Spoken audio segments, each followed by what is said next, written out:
I'm so excited today because today I get to go to London. I'm working with some actors from Norway. They're in a play up in London at the Battersea Arts Centre. And basically, what I get to do today is I get to go up, work with the actors.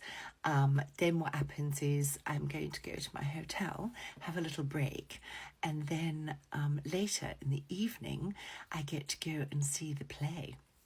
So I'm actually super excited because I'm currently over in England and I've been working with a number of different actors, which has been fabulous. It's just been a fantastic experience being over here.